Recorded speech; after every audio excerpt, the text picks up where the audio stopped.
Mungu anapokuita atakupiga kila upande, ajinyoshe chombo. Ikiwa unafurahia kupendezwa, furahia mapigo. Narudia tena, ikiwa unafurahia kupendeza, furahia mapigo, kwa sababu chombo hakitoki bila kugongwa.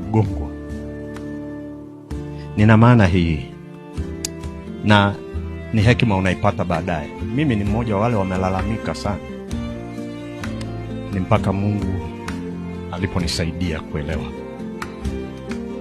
ya kwamba hakuna kitu kinachofinyangwa bila kufinywa, kubonyezwa, hakuna kukatwa. Is part and process ya kufanya kitu cha kujivunia. Mungu anataka afanye kitu cha kujivunia, na kwa sababu wewe umepata fursa hiyo, nifurahie. Lakini ili hilo lifanyike, Musa, vua viatu vyako. Vua viatu vyako, kwa sababu mahali ulipo ni patakatifu, namba moja. Lakini vua viatu vyako kwa sababu hapa kuna mapigo.